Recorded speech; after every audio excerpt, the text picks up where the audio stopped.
السلام عليكم ورحمة الله تعالى وبركاته. الحمد لله نحمده ونستعينه ونستغفره ونعوذ بالله من شرور أنفسنا ومن سيئات أعمالنا. من يهده الله فلا مضل له ومن يضلله فلا هادي له.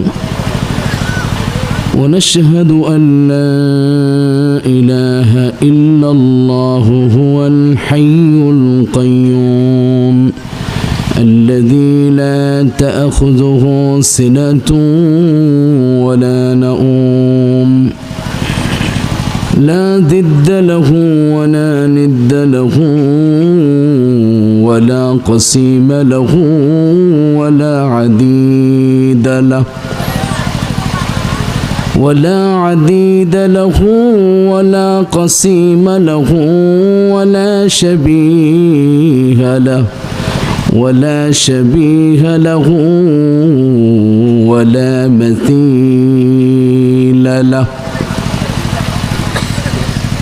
ونشهد أن سيدنا وسندنا وحبيبنا وحبيب ربنا وحبيب قلوبنا مولانا محمدا عبد الله ورسوله الذي أرسل الله بالحق بشيرا ونذيرا وداعيا إلى الله بإذنه وسراجا منيرا. أما بعد فقد قال الله تعالى في كلامه المجيد وفي فرقان القديم. সবাই পড়েন আউযু বিল্লাহি মিনাশ শাইতানির রাজিম। আপনাদের সবার এই আউযু বিল্লাহ কি মুখস্থ আছে? সবাই জোরে পড়েন আউযু বিল্লাহি মিনাশ শাইতানির রাজিম। বিসমিল্লাহির রহমানির রহিম।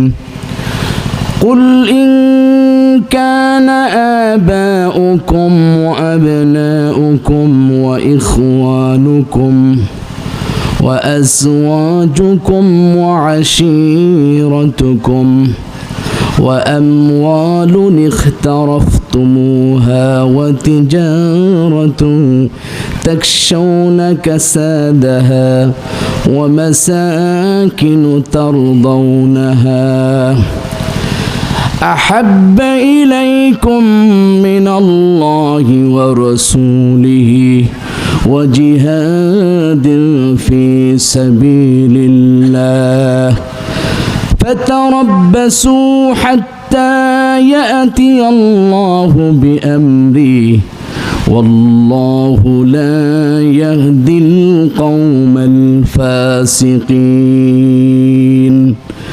صدق الله العظيم. وقال تعالى في شان حبيبه آمرا ومخبرا إن الله وملائكته يصلون على النبي يا أيها الذين آمنوا صلوا عليه وسلموا تسليما. اللهم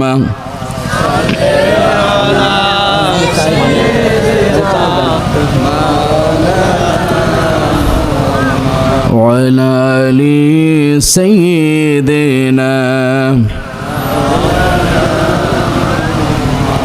দুরূদ শরীফ থামে একটু কথা বলে নি আগে।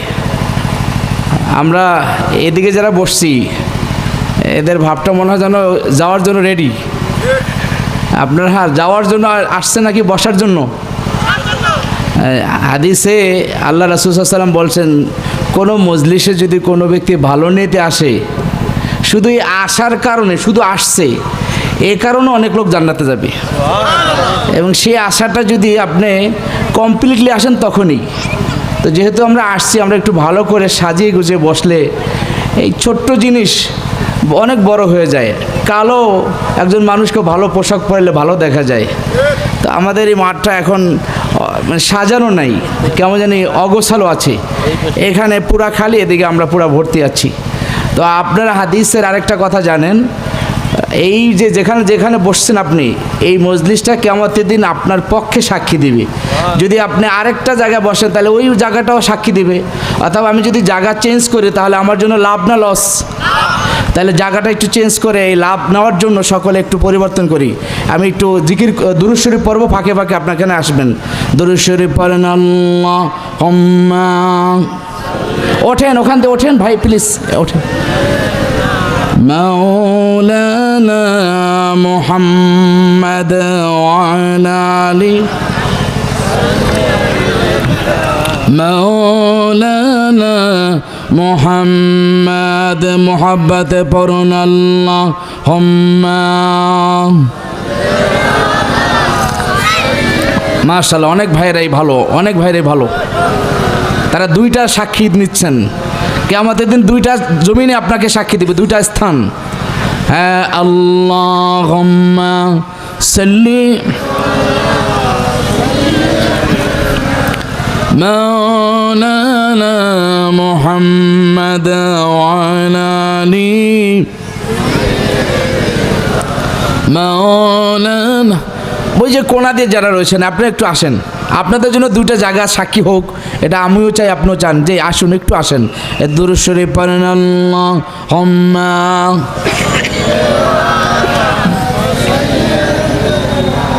শেষ হয়ে গেছে। মুহাম্মদ ওয়া আলা আলি সাইয়্যিদিনা।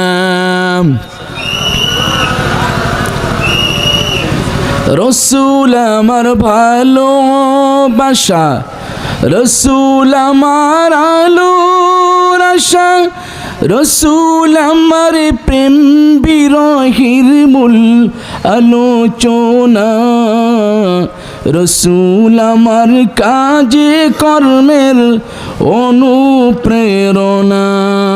আল্লাহুম্মা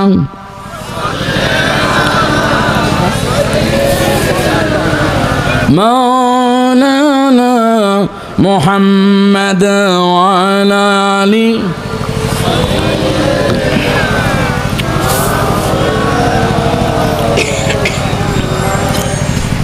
আমার ভাইরা, মজলিসের পরিপূর্ণ জায়গায় বসলে, কাছাকাছি আসে এবং নির্দিষ্ট সীমার ভিতরে বসলে ওখানে আল্লাহর রহমতটা বেশি পড়ে। একটা উদাহরণ আপনাদেরকে বলি। আপনাদের সে মুরগির বাচ্চা ফুটায়, মোরগ না মুরগি? মুরগি না? আচ্ছা, মুরগি বাচ্চা ফুটানোর সময় ডিমকে তা দেয় না? যেই ডিমটা তায়ের বাহিরে থাকে ওটা কি বাচ্চা হয়? আর কথা বলেন না। আমাদের দেশে ওই ডিমটারে বলে ভোস, মানে বাদ গেছে, এটা বাদ, ড্যামেজ, এটা দ্বারা কাজ হবে না, বাচ্চা হবে না। তো ওয়াজের মজলিসে যারা কাছাকাছি বসে এদের থেকে আল্লাহ পাকের রহমত আশা করা যায়। অথবা আপনি যদি এই ডিমের তায়ের বাহিরে থাকেন তাহলে কিন্তু আপনার রহমতটা সেভাবে ওই বাচ্চার মতো হবে, অর্থাৎ ডিমের মতো হবে, যেই ডিমটার কোনো ভ্যালু নাই। এই জন্য আমি আপনাদেরকে একটু মেহরবানি করে আগে আসতে বলছি। যারা আসছেন আপনাদেরকে ধন্যবাদ, কষ্ট করছেন। আর যারা আসেন না, যদি সম্ভব হয় আসবেন। এখন দ্বিতীয়বার আর বলার সুযোগ নেই, যেহেতু সময় অনেক চলে যাচ্ছে। আরেকবার দুরূদ শরীফ পড়েন। সাল্লাল্লাহু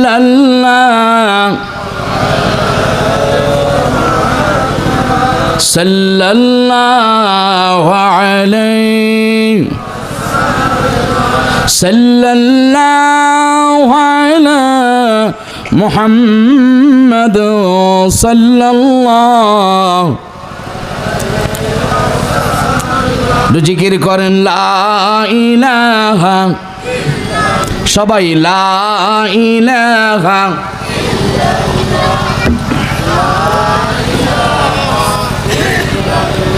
লা ইলাহা হাসবি রব্বি জাল্লাল্লাহ মা ফি কলবি গায়রুল্লাহ নূর মুহাম্মদ সাল্লাল্লাহ লা ইলাহা ইল্লাল্লাহ লা ইলাহা আল্লাহ আল্লাহ, হার্ড ধাক্কা দেন আল্লাহ আল, কলবেতে আল্লাহ আল, গুনাহ ঝরে পড়ছে আল্লাহ আল,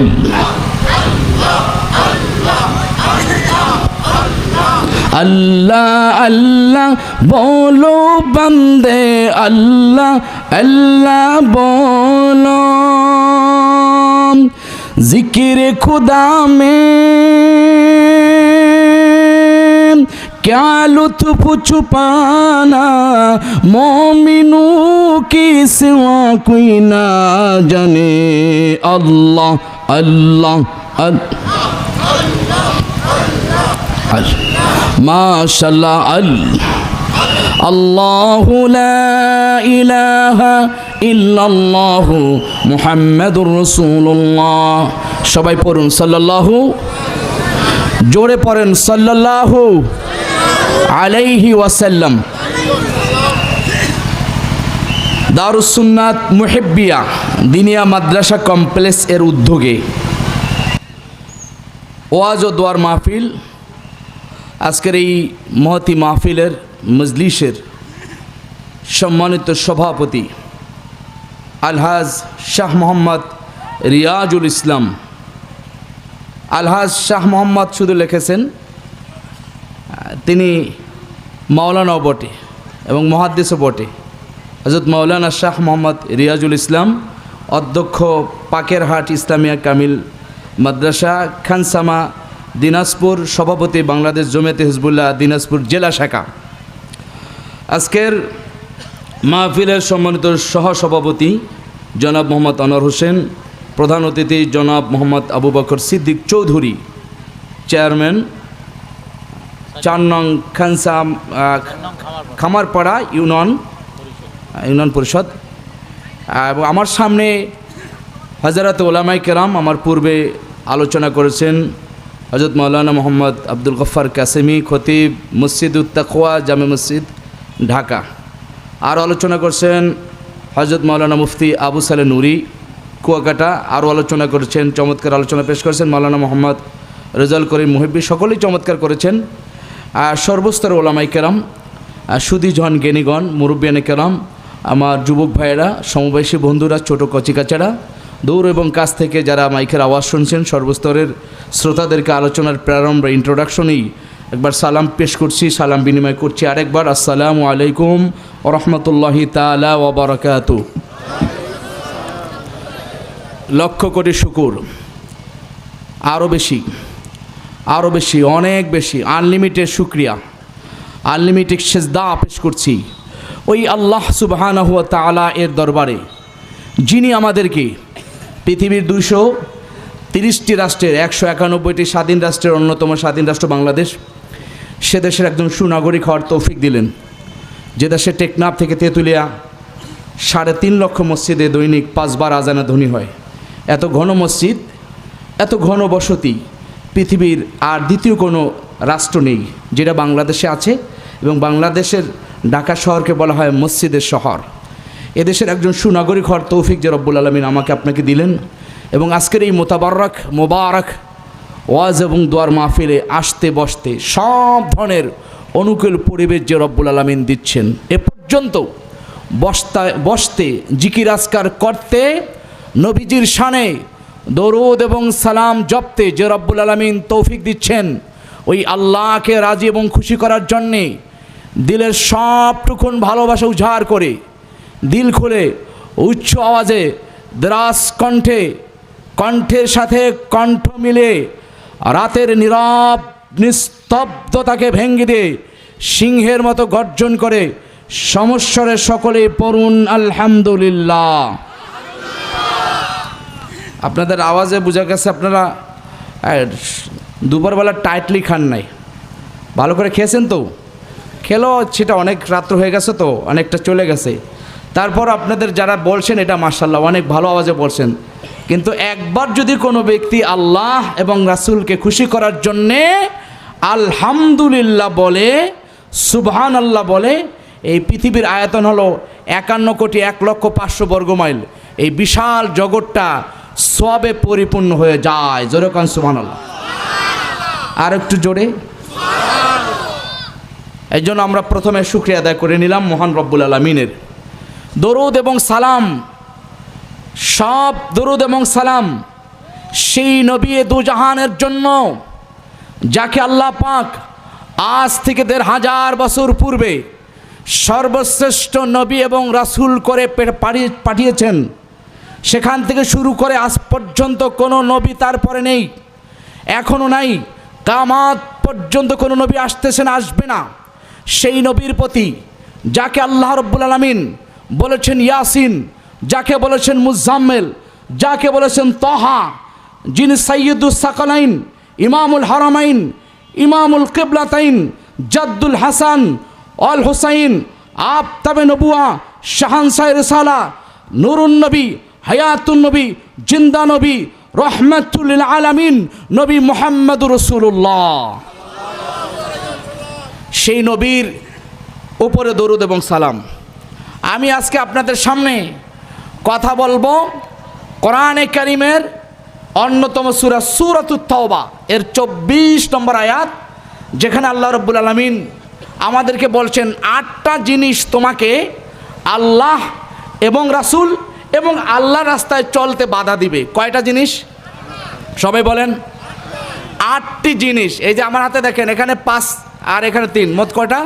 এই 8টা জিনিস আপনাকে আল্লাহ এবং আল্লাহ রাসূল এবং আল্লাহর পথে জিহাদ করতে চলতে বাধা দিবে। এই 8টা জিনিস আমাদের শত্রু, আর এই 3টা জিনিস আমাদের পক্ষের। আল্লাহ আমাদের পক্ষের, রাসূল আমাদের পক্ষের, আর আল্লাহর পথে চলা এটাও আমাদের পক্ষের। বলেন সুবহানাল্লাহ। আমরা যদি এই 3টা জিনিস ধরতে চাই তাহলে 8টা জিনিস বাদ দিতে হবে। ধরব 3টা। কয়টা? আল্লাহ, রাসূল এবং আল্লাহর পথে চলা, রাসূলের পথে চলা, এই 3টা জিনিস আঁকড়ে ধরব। তবে আমাদেরকে 3টা জিনিসের দিকে আসতে দেয় না 8টা জিনিস। এই 8টি জিনিস সম্পর্কে আমি কথা বলবো রাসূলের ব্যাপারে। তবে আপনারা যতক্ষণ এখানে থাকবেন একমাত্র কাকে খুশি করার জন্য থাকবেন? আমি একটা উদাহরণস্বরূপ আপনাদেরকে বলি। অনেক মানুষ ইসলাম মানে আংশিক, মাহফিলও শোনে আংশিক, তখন সে পরিপূর্ণ মজা পায় না, স্বাদ পায় না, টেস্ট পায় না। একটা লোক অনেক দিন যাবৎ রসগোল্লা খায় না। রসগোল্লা চিনেন তো সবাই? এই রসগোল্লা না খেয়ে অনেক দিন আফসোস করে বলছে যে দেখি কোথাও রসগোল্লা পাওয়া যায় কি না। রাস্তার মাঝ পথে দাঁড়িয়েছে, চৌরাস্তার মাঝখানে, দেখে যে একটা লোক 2টা রসগোল্লা নিয়ে যাচ্ছে। এই যে ভাই, এই কি আপনি কোথায় যান? আমি তো আমার বাড়ির দিকে যাচ্ছি, 2টা রসগোল্লা নিয়ে যান। ভাই, আমার দীর্ঘদিন যাবৎ রসগোল্লা খাওয়ার খুব শখ, খেতে পারি নাই, গরিব মানুষ, যদি একটা রসগোল্লা দিতেন।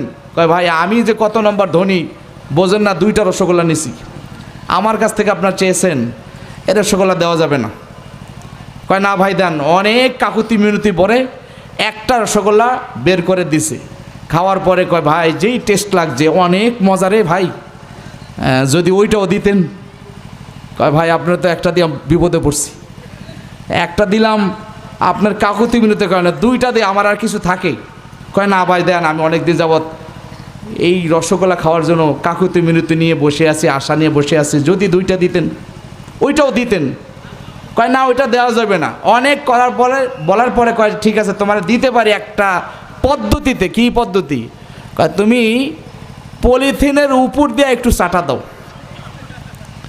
পলিথিনের উপর দিয়ে যখন চাটা দিচ্ছে, এখন মজা লাগে না। কয় ভাই, আগের মতো তো মজা লাগে না, কসকস করে। আসলে কি মানে রসগোল্লা ভিতর থেকে বের করে খাইলে যেই মজা, পলিথিনের ভিতর থেকে বের করে যেই মজা, উপর দিয়ে খাইলে কি সেই মজা পাওয়া যাবে? তাহলে আপনি আমি মাহফিলে যদি বসি, পরিপূর্ণভাবে যদি ঢুকি, তাহলে যেইটা পাওয়া যাবে সেটা কিন্তু বাহিরে গেলে আংশিক শুনলে কিন্তু পাওয়া যাবে না। কোরআনে আল্লাহ যেন বলছে উদখুলু ফিস সিলমি কাফা, তোমরা ইসলামে ঢুকবা পরিপূর্ণভাবে। তাহলে 8টা জিনিস আমাদেরকে বাধা দিবে, তার 3টা জিনিস আমাদেরকে ধরতে হবে। তার ভিতরে 1 নম্বর হচ্ছে আল্লাহ, 2 নম্বর রসুল। আল্লাহ এবং রসুলকে পাইলে আপনি জিরুর মানুষ হিরু হয়ে যাবেন, আপনি গুনাহগার মানুষ জান্নাতি হবেন। বলেন সুবহানাল্লাহ। যেমন উদাহরণস্বরূপ একজন মানুষের নাম আমি বলবো এখন, যার নাম আপনারা সবাই জানেন।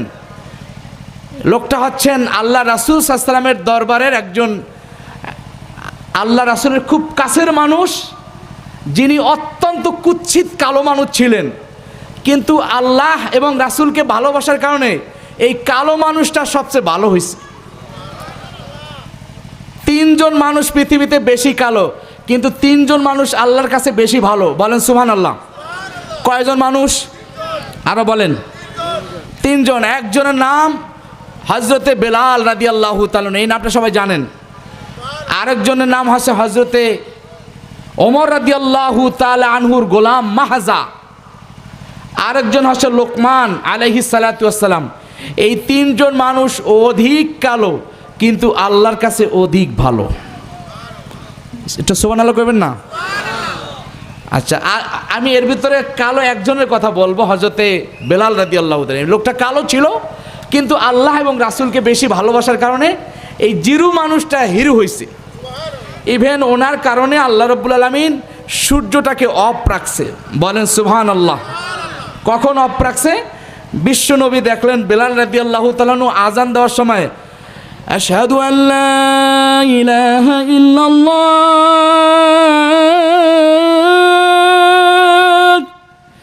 এইটা বলার সময় তিনি বলেন আশহাদু আল্লা ইলাহা ইল্লাল্লাহ। সাহাবায়ে কেরামরা বিশ্ব নবীর কাছে দৌড়ে আসলেন, ইয়া রাসূলুল্লাহ, হাবিব আল্লাহ, আপনার পছন্দের মুয়াজ্জিন হযরতে বিলাল আজান দেয়, সেই আজান শুনে ঘর থেকে বের হয়ে বিশ্ব নবীর পিছনে নামাজ পড়ি। হুজুর বেলাল যে শব্দ করে, শব্দটা স্পষ্ট না অস্পষ্ট, হুজুর বেলালকে পরিবর্তন করে ভালো কণ্ঠস্বরের একজন মুয়াজ্জিন নিয়োগ দেন। আল্লাহর হাবিব বললেন, ঠিক আছে, তাহলে তোমাদের কথা অনুযায়ী মুয়াজ্জিন পরিবর্তন করা হলো। হযরতে বিলালকে ডেকে বললেন, ইয়া বেলাল, তুমি আগামীকাল থেকে ফজর থেকে তুমি আজান দিবে না। হযরতে বেলাল রাদিয়াল্লাহু তাআলা বিশ্ব নবীর দরবারে এসে বলেন, ইয়া রাসূলুল্লাহ, হাবিবাল্লাহ, হুজুর কি জন্য, কোন অপরাধের কারণে আমি বেলাল আজান দিতে পারবো না? নবীজি বললেন, আমার সাহাবায়ে কেরামরা তোমাকে বাদ দেওয়ার জন্য বলছেন, এই জন্য আমি তোমাকে আপাতত অফ রাখলাম। হযরতে বিলাল আজান দিলেন না। পরের দিন ফজরের সময় সুললিত কণ্ঠে একজন মুয়াজ্জিন আজান দিলেন, কিন্তু হযরতে বেলাল রাদিয়াল্লাহু তাআলা মন খারাপ করে বসে আছেন, মন খারাপ করে বসে আছেন। আল্লাহ রাসূল সাল্লাল্লাহু আলাইহি ওয়াসাল্লাম মসজিদে নববীতে গেলেন, সাহাবায়ে কেরামরা মসজিদে নববীতে ফজরের সময় গেলেন, কিন্তু নবীর জমানা তো ঘড়ি ছিল না। আল্লাহর হাবিব ঘড়ি দেখে নামাজ পড়তেন না, পূর্ব আকাশের পরিষ্কার দেখলে তিনি নামাজ পড়তেন। পূর্ব আকাশের দিকে বারবার তাকায়, দেখে পরিষ্কার হয় না, আবার তাকায়, পরিষ্কার হয় না, আবার তাকায়, পরিষ্কার হয় না। দীর্ঘ সময় বসে আছেন। আল্লাহর হাবিব কষ্ট করতেছেন, বিশ্বনবীর কষ্ট আল্লাহ সইতে পারেন না। নবীজির কে কোনো ব্যক্তি যদি গালি দেয়, আল্লাহ পাক বরদাস্ত করতে পারেন না। আমার নবীকে যদি কোনো ব্যক্তি কটূক্তি করেন, আল্লাহ পাক বরদাস্ত করেন না। আল্লাহ বলে, কাফির বেঈমানরা আমি আল্লাহর বিরুদ্ধে প্রতিদিন কথা বলে, আমি কিছুই বলি না, আমি আল্লাহকে গালি দেয় কিছু বলি না, কিন্তু আমার বন্ধুকে যদি কোনো ব্যক্তি গালি তো দূরের কথা, রাঙা চোখে তাকায়, আমি আল্লাহ পাক ওই চোখ দুইটার ভিতরে জাহান্নাম ওয়াজিব করে দেই। যেরকম আল্লাহু আকবার, আরো জোরে আল্লাহু আকবার। নবীর বিরুদ্ধে যদি কোনো ব্যক্তি যায়, আল্লাহ ছাড় দেন না। 3টা জিনিস শিআর, মনে রাখবেন, 3টা জিনিস শিআর। 1 নম্বর হচ্ছে নবী, আরেকটা কোরআন, আরেকটা কাবা। এই কোরআনের সাথে যদি কোনো ব্যক্তি বেয়াদবি করে আল্লাহ ছাড় দেন না, নবীর সাথে বেয়াদবি করলে আল্লাহ ছাড় দেন না, কাবার সাথে বেয়াদবি করলে আল্লাহ ছাড় দেন না। কাবার সাথে এক লোক জেনা করছিল, দুইজন না, একজন পুরুষ একজন নারী, দুইজনকে আল্লাহ পাথর বানা রাখছে। একটা পাথর রাখা হয়েছে সাফা আর একটা মারোয়া। এই দুইটার ভিতরে দৌড়দৌড়ি করে মাধ্যমে আল্লাহ প্রমাণ করছেন ইন্না সাফা ওয়াল মারওয়াতা মিন শাআইরিল্লাহ ফামান হাজ্জা আও ইলতামারা ফালা জুনাহা আলাইহি আন ইয়াতাওয়াফা বিহিমা। আল্লাহ রাব্বুল আলামিন বলছেন এই দুই পাহাড়ের মাঝখানে যদি কোনো ব্যক্তি দৌড়াদৌড়ি করেন তাহলে তাদের কোনো পাপ নাই। কারণ এই দুইটা নমুনা আল্লাহ পাক কাবার সাথে ঠেস লাগাইয়া জেনা করার কারণে আল্লাহ পাক সাথে সাথে গজব দিয়েছেন। আমার নবীকে কোনো ব্যক্তি যদি কষ্ট দেয় আল্লাহ ছাড় দেন না, সাথে সাথে ধরেন যেমন আবুল আহাব নবীর উপরে পাথর মারতে গেছেন, আল্লাহ রব্বুল আলামিন সাথে সাথে আবুল আহাবের উপরে সূরা লাহাব নাজিল করছেন। জোরে কান আল্লাহু আকবার, আর একটু জোরে কান আল্লাহু আকবার। নবীর সাথে বেয়াদবি করলে আল্লাহ ধরবেন, অবশ্যই ধরবেন, দুইটা শাস্তি দিবেন, দুনিয়া একটা আখিরাতে একটা। আমাদের বাংলাদেশে মাঝে মধ্যে দেখা যায় নবীর বিরুদ্ধে কথা বলে। বাংলার 16 কোটি মুসলমান যতদিন পর্যন্ত আমাদের বাংলাদেশে শাহজালাল, শাহপরান, শাহ মাকদুম, শাহজালাল ইয়ামানি এই সমস্ত ওলি আল্লাহদের, শাহ নিসার, আবু জাফর সালেদের অনুসারী হয়ে নবীর মহাব্বত অন্তরের ভিতরে লালন করবে, ততদিন পর্যন্ত বাংলার জমিনে নবীর বিরুদ্ধে একটা এজেন্ডা আমাদের সংসদে আইন বাস্তবায়ন করতে দিব। আর জোরে বলেন। তাহলে সুতরাং নবীর বিরুদ্ধে যদি কোনো ব্যক্তি যায় আল্লাহ ছাড় দিবেন না, কখনই না, বরং দুনিয়ায় তাকে ধরবেন। যেরকম নাউজুবিল্লাহ। আল্লাহর হাবিব বললেন সাহাবায়ে কেরামরা হযরতে বিলাল রাদিয়াল্লাহু তাআলা আনহু মসজিদে নববীতে বসা, বিশ্ব নবী মসজিদে নববীতে বসা। দেখেন নবীর সাথে সম্পর্ক থাকলে কি হয়ে যায়, নবীর সাথে ভালোবাসা রাখলে কি হয়। হযরতে বিলাল রাদিয়াল্লাহু তাআলা আনহু বসে আছেন, সাহাবায়ে কেরামরা বসা, নবীজি বসা, সব সাহাবায়ে কেরামরা বসা। আল্লাহর হাবিব কষ্ট করতেছেন। আল্লাহ রাব্বুল আলামিন জিবরাইল আমিনকে পাঠিয়ে দিলেন, জিবরাইল গিয়ে দেখো আমার বন্ধু কেন বসে আছে জিজ্ঞেস করো। জিবরাইল আমিন নবীজির খেদমতে এসে বলে ইয়া রাসূলুল্লাহ, হাবিবাল্লাহ কেন বসে আছেন এখানে? আমি নামাজ পড়বো সাহাবায়ে কেরামদেরকে নিয়ে, ফজরের নামাজ পড়বো এই জন্য বসে আছি। কেন পড়তেছেন না? পূর্ব আকাশে তো সূর্য উদয় হইতেছে না, এই জন্য পড়তেছি না। জিবরাইল আমিন বলেন ইয়া রাসূলুল্লাহ, হাবিবাল্লাহ আজকে কি মসজিদে নববীতে আজান হয় নাই? নবীজি বললেন অবশ্যই আজান হয়েছে, আরো সুললিত কণ্ঠে ভালো মুয়াজ্জিন দিয়ে আজান হয়েছে। হুজুর তাহলে হযরতে বেলাল রাদিয়াল্লাহু তাআলা আনহু হযরতে রাসূল করিম সাল্লাল্লাহু আলাইহি ওয়াসাল্লাম জিবরাইলকে বলেন, জিবরাইল আজান তো হলো কিন্তু সূর্য উদয় হচ্ছে না কেন? তাই আল্লাহ পাক জানিয়ে দিয়েছে যতক্ষণ পর্যন্ত আপনার বেলাল মসজিদে আজান না দেবে ততক্ষণ পর্যন্ত পূর্ব আকাশে সূর্য উঠবে না। জোরে কন। হযরতে বেলালকে নবীজি ডাক দিলেন, বেলাল তুমি আজান দাও। হযরতে বেলাল রাদিয়াল্লাহু তাআলা আনহু বলেন ইয়া রাসূলুল্লাহ, হাবিবাল্লাহ কান্না চোখ নিয়ে বিশ্বনবীর দরবার আসলি, ইয়া রাসূলুল্লাহ, হাবিবাল্লাহ হুজুর আমাকে আপনি নিষেধ করেছেন, আমি বসেছিলাম, আবার আদেশ করতেছেন, আসলে কি আমি আজান দিব? নবীজি বলেন হ্যাঁ তুমি আজান দাও। হযরত বেলাল রাদিয়াল্লাহু তাআলা আজান দিলেন। আল্লাহু আকবার, আল্লাহু আকবার, আল্লাহু আকবার, আল্লাহু আকবার। আশহাদু আল লা ইলাহা ইল্লাল্লাহ, আশহাদু আল লা ইলাহা ইল্লাল্লাহ,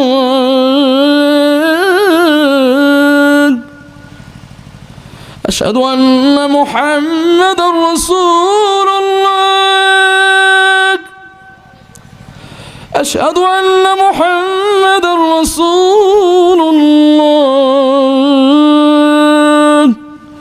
এরকম একটা আজান বাংলাদেশের টিভিতে প্রচার হয়, শুনছেন আপনারা?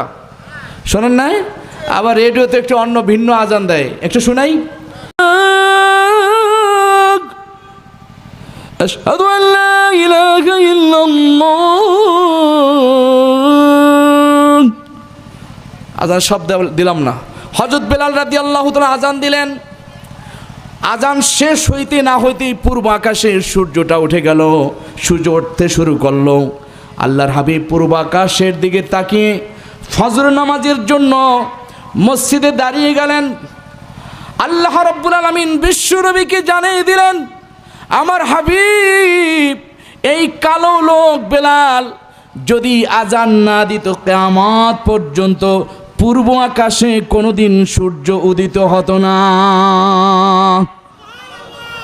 ভালো যদি বাসতে চাও নবীকে বাসো, মন যদি দিতে হয় নবীকে দিও।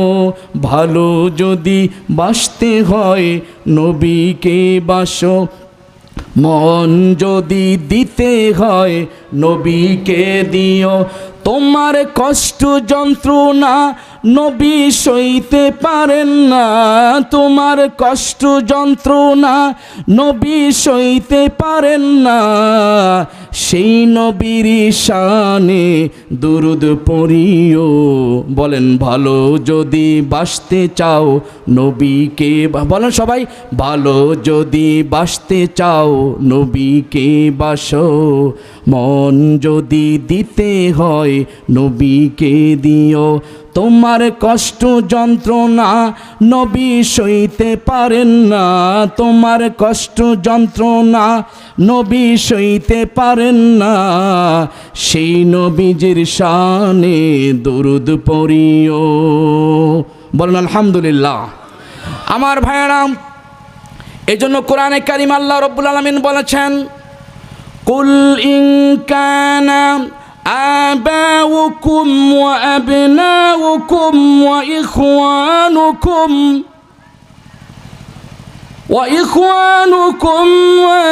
وأزواجكم وعشيرتكم وأموال اقترفتموها وتجارة تخشون كسادها ومساكن ترضونها أحب إليكم من الله। মহান আল্লাহ রাব্বুল আলামিন বলেছেন, নবী আপনি বলেন তোমার বাবার চেয়ে তোমাকে বেশি নবীকে পছন্দ করতে হবে। তার একটা প্রমাণ, একটা হাদিস, বিশ্ব নবীর একজন স্ত্রীর যার নাম উম্মে হাবিবা। উম্মে হাবিবা আপনাদের দেশে কারো নাম আছে? দু একজন মেয়ের নাম আছে না? উম্মে হাবিবার ঘরে আবু সুফিয়ান ঢুকলেন। ঢোকার পরে একটা চাদর বিছানো ছিল। বলল, বাবা তুমি এখানে বসবা না। কয় কেন বসবো না? এই জায়গায় মুহাম্মদ সাল্লাল্লাহু আলাইহি সাল্লাম বসতেন, যেই জায়গায় মুহাম্মদ সাল্লাল্লাহু আলাইহি সাল্লাম বসেন ওই জায়গায় আমরা অন্য কাউকে বসতে দেই না। আপনি অন্য বিছানা বসছেন, যদিও আপনি আমার বাবা, কিন্তু আমি আপনার চেয়ে আমার নবী মুহাম্মদ সাল্লাল্লাহু আলাইহি সাল্লামকে বেশি ভালোবাসি। জোরে কোন সুবহানাল্লাহ। আমার ভাইয়েরা, বিশ্ব নবীর প্রতি প্রেম যদি আপনি জানতে চান, একজন সাহাবী যার নাম সাদ সালামী রাদিয়াল্লাহু তাআলা আনহু। সাদ সালামী রাদিয়াল্লাহু তাআলা আনহু এত কালো মানুষ ছিলেন, যেমন বেলাল রাদিয়াল্লাহু তাআলার মতো কালো মানুষ ছিলেন, কিন্তু আল্লাহ রাব্বুল আলামিন রাসূলকে তিনি ভালোবাসতেন। ভালোবাসার কারণে সাদ সালামী রাদিয়াল্লাহু তাআলা আনহু বিশ্ব নবীর দরবারে এসে বলে, ইয়া রাসূলুল্লাহ, হাবিবাল্লাহ, আমি কি জান্নাতে যেতে পারবো না? নবীজি বললেন, সাদ সালামী তুমি কেন জান্নাতে যেতে পারবে না? তুমি কি ঈমান আনো নাই? অবশ্য হুজুর, আমি দীর্ঘ 8 মাস পূর্বে আপনার রক্ত যারা ইসলাম গ্রহণ করছি, কিন্তু আমি জান্নাতে যেতে পারবো না একটা কারণে, হুজুর আমি তো বিয়া করতে পারি নাই। বিয়া করা আপনার সুন্নত, আপনি বলছেন আর নিকাহু মিন সুন্নতি ফামান রাগিবা আন সুন্নতি ফালাইসা মিন্নি। বিয়ে করা আমার সুন্নত, যে করবে না সে আমার দলভুক্ত না। হুজুর আমি দীর্ঘ 8 মাস পর্যন্ত চেষ্টা করছি বিয়া করতে, কিন্তু কেউ আমাকে মেয়ে দেয় না, আমি কালো হওয়ার কারণে। আল্লাহর হাবিব বলেন, কালো হওয়ার কারণে তোমার মেয়ে দেয় না? আচ্ছা যাও, বনু সাকিব গোত্রের একজন সাহাবী আছে, অত্যন্ত ধনী মানুষ। সেই সাহাবীর কাছে গিয়ে তুমি বলবা যে আল্লাহ রাসূল তার একটা মেয়ে আছে, সেটার সাথে তোমার বিয়ে দিয়ে দিছে। সাদ সালামী তার ঘরে গেলেন। বাড়িতে আছেন? হ্যাঁ আছি। আপনার সাথে আপনার মেয়ের সাথে আমার বিয়ে আল্লাহ রাসূল দিয়ে দিছে, জাওয়াজানি রাসূলুল্লাহি সাল্লাল্লাহু আলাইহি সাল্লাম ফাতাতাকুম, আপনার মেয়ের সাথে আমার একটা বিয়ে অলরেডি নবীজি দিয়ে দিছে। আমর ইবনুল আল কারাশি তার শ্বশুরের নাম। বলো তুমি তো কালো মানুষ, আচ্ছা দেখি একটু দাঁড়াও, রসুল পাঠিয়েছে যেহেতু একটু ভিতরে গিয়া বুঝে আসি তোমার সাথে আমার মেয়েটা বিয়ে দিতে পারি কি পারি না।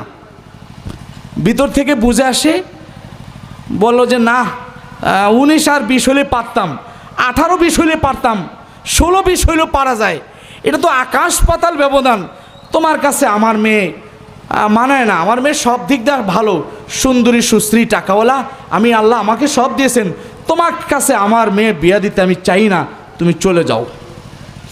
সাদ সালামি রাদিয়াল্লাহু তাআলা আনহু চোখের পানি নিয়ে রওনা হলেন, ভিতরে ঢুকলেন।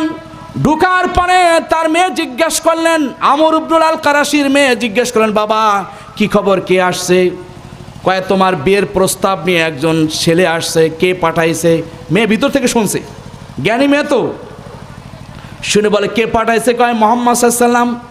কয় বাবা তুমি কি বলছো? কয় আমি ফেরত দিয়েছি, নাকচ করছি। কয় কেন ফেরত দিয়েছো? কয় গরিব ছেলে, কালো মানুষ, এই জন্য তোমার সাথে মানায় না, এই জন্য ফেরত দিছি। বাবা তুমি ভুল করেছ, আমি মেয়ে বলতেছি মুহাম্মদ সাল্লাল্লাহু আলাইহি ওয়াসাল্লাম যেই সন্তানকে আমার জন্য গ্রহণ করেছেন, আমার জন্য পছন্দ করেছেন, এই মুহাম্মদ সাল্লাল্লাহু আলাইহি ওয়াসাল্লাম কোন নিজ প্রবৃত্তির কথায় তিনি, প্রবৃত্তির তাড়নায় তিনি কথা বলেন না, আল্লাহ পাকের হুকুম ছাড়া তিনি কথা বলেন না।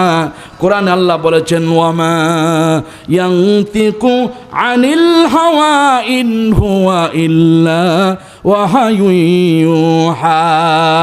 মুহাম্মদ সাল্লাল্লাহু আলাইহি ওয়াসাল্লাম কুপ্রবৃত্তির তাড়নায় মনের খেয়াল খুশি দিয়া কোনো কথা বলেন না, যখনই কথা বলেন আল্লাহর ওহী দিয়া কথা বলেন, বলেন সুবহানাল্লাহ। কবি বলছেন মুহাম্মদ হার গিজনা গুফতা তানা গুফতা জিব্রাইল, জিব্রাইল হার গিজনা গুফতা তানা গুফতা রব জলিল। সুবহানাল্লাহ বলেন। মুহাম্মদ সাল্লাল্লাহু আলাইহি ওয়াসাল্লাম ততক্ষণ পর্যন্ত কোনো কথা বলেন না যে পর্যন্ত না জিব্রাইল বলেন, জিব্রাইল ততক্ষণ পর্যন্ত কথা বলেন না যে পর্যন্ত না মহান আল্লাহ তাআলা বলেন, বলেন সুবহানাল্লাহ। তাহলে মুহাম্মদ সাল্লাল্লাহু আলাইহি ওয়াসাল্লামের কথাটা তো নিজের কথা না, বাবা তুমি কেন ফেরত দিলা? আমি ওই কালো ছেলের সাথে বিয়ে বসব। সুবহানাল্লাহ কোন আর একটু জোরে। সন্তান বিয়ে দেওয়ার সময় আমাদের হুঁশ থাকে না, শুধু জিগাই ছেলে কি করে? বেরাকে চাকরি করে, কত টাকা? 1 লাখ টাকা। দিয়ে দেন দিয়ে দেন। বেরাকে কি সুদ না ঘুষ? ঘুষ কান আর সুদ কান দুইটা কি হালাল না হারাম? আপনাদের দেশে তো দিকে নাই, ঘুষ টুস আছে, সুদ আছে, কি করেন? আমরা মনে করছি ঢাকায় আছে, এদিকে দিনাজপুরও কি ঢুকছেন এরা? ঘুষ আছে আপনাদের দেশে?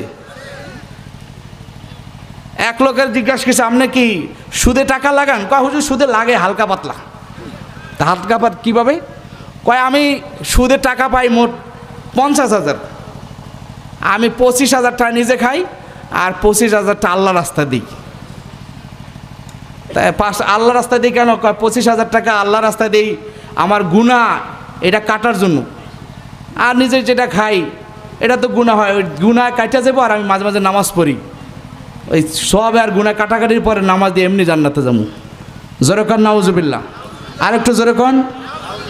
তাই মেয়ে বিয়া দেওয়ার সময়, ছেলে বিয়া করার সময় আমরা টাকা আগে দেখবো নাকি দিনদারিত্ব আগে দেখবো? আরো কথা বলেন। দেখেন ভারতবর্ষের একজন প্রেসিডেন্ট বাচ্চা হারুন রশিদ, তার মেয়ে বিয়া দিবেন, মেয়ে বিয়া দেওয়ার জন্য ছেলে চয়েস করতে গেছে, দিল্লির শাহী মসজিদে নামাজ পড়তেছে একটা যুবক ছেলে, আগে নামাজ পড়ে বের হয়ে যাচ্ছে। বাচ্চা হারুন রশিদ ছেলেটাকে নামাজ দেখে তিনি দাঁড়ায় রইলেন।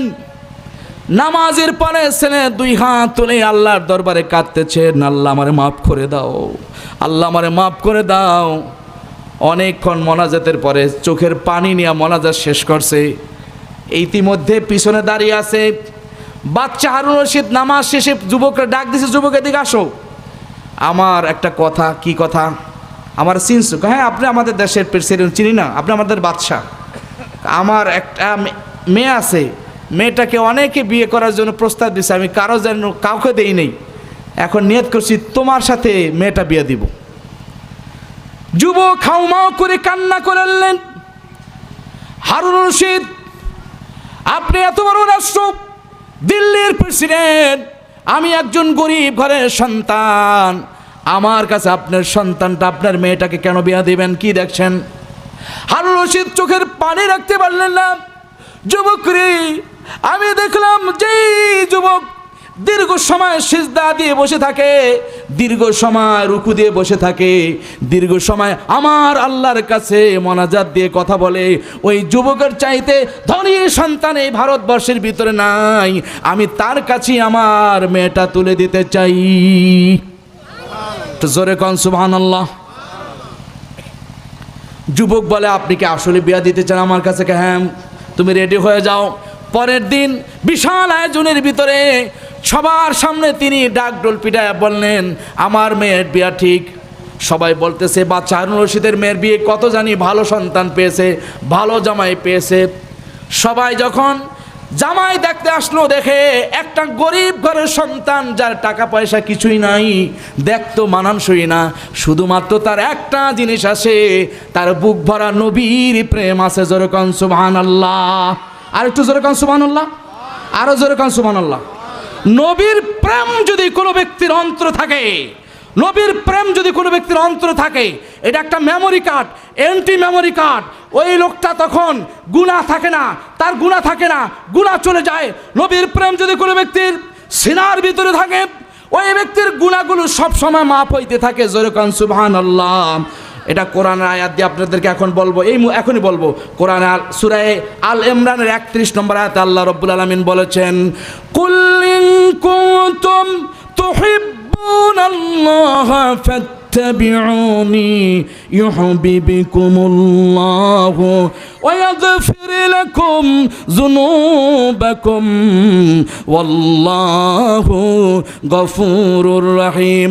নবী আপনি বলেন, যদি তোমরা আল্লাহকে পেতে চাও তাহলে আমি নবীর অনুসরণ করো। এখানে আলেম ওলামা আছেন, ভালো করে বুঝবেন। আল্লাহ বলছে যদি আমাকে পেতে চাও, আমি আল্লাহকে পেতে চাও, ইন কুনতুম তুহিব্বুনাল্লাহ, যদি তোমরা আল্লাহকে ভালোবাসতে চাও, ফাত্তাবিউনি, আমি নবীর অনুসরণ করো। আল্লাহ বলেন নাই আমি আল্লাহরে ভালোবাসলে আমি আল্লাহর অনুসরণ করো, এটা আল্লাহ বলে নাই। আল্লাহ বলছেন আমি আল্লাহকে ভালোবাসতে চাইলে রসুলকে মানো। সুবহানাল্লাহ কোন, আর একটু জোরে কোন। আপনারা বলেন তো, আমাদের কোনো ইবাদত নবী লাগে না, নবী ছাড়া আমাদের একটা ইবাদত আছে, একটা বলেন তো, একটা ইবাদতের নাম বলেন যে ইবাদতের ভিতরে নবী নাই। শুরুতে আমি বলি, আমরা কলেমা পরে মুসলমান হয়েছি, কলেমার ভিতরে দুটি অংশ, লা ইলাহা ইল্লাল্লাহ, আরেকটি অংশ কি মুহাম্মাদুর, আরো জোরে কোন। যদিও বাংলাদেশের একজন আলেম বসে লা ইলাহা ইল্লাল্লাহ উপরে লেখা থাকবে, মুহাম্মাদুর রাসূলুল্লাহ নিচে লেখা থাকবে, এই লেখাটা যদি না লেখে তাহলে নাকি শিরিক হবে। জোরে কোন নাউজুবিল্লাহ। আপনাদের এই দিনাজপুরের, আপনারা কি দিনাজপুর সদর থানায় পড়ছে? কোন থানা? খানসামা। এই থানার ভিতরে যত মসজিদ দেখছেন, মসজিদের কলেমা অনেক জায়গায় লেখা আছে, একই লাইনে আপনারা দেখছেন লেখা আছে লা ইলাহা ইল্লাল্লাহু মুহাম্মাদুর রাসূলুল্লাহ, লেখা দেখছেন কি না? এই লেখাটাকে এখন আপনি আধুনিক কিছু মাসালা জানা দরকার। আপনারা মসজিদ বানাইলেন, লেখলেন, একজন হুজুর আয়া বললো, যখন আমি ধরলাম আসলাম, এই যে ভাই আপনার নাম কি? আবু বকর সিদ্দিক সাহেব, চেয়ারম্যান সাহেব। তাই চেয়ারম্যান সাহেব মসজিদ বানালো, আমি আসলাম মাহফিল করতে। তাই সে বললাম, ভাই আবু বকর ভাই, কি এই যে উপরে লাগাইছেন কলেমা লা ইলাহা ইল্লাল্লাহ মুহাম্মাদুর রাসূলুল্লাহ, এটা তো শিরিক। তা উনি বলে হুজুর শিরিক হলে কেমনে? কয় যে লা ইলাহা ইল্লাল্লাহ মুহাম্মাদুর রাসূলুল্লাহ, আল্লাহর একই লাইনের ভিতরে নবীর নাম আর আল্লাহর নাম পাশাপাশি হয়েছে, তা পাশাপাশি লেখলে এটা শিরিক হয়। দলিল কি? এই যে মুখস্থ দলিল। অথচ আপনারা দেখেন এই যে সৌদি আরবের কলেমা যারা হজ করতে গেছেন, এখানে কারা কারা হাজি আছেন দেখি একটু হাত জাগান তো। হজ করতে গেছেন কারা? আলহামদুলিল্লাহ, যারা যারা গেছেন। কলেমা পতাকার ভিতরে যে কলেমাটা আছে, সেই কলেমার ভিতরে, কলেমাটা কি একই লাইনের ভিতরে লেখা আছে না নাই?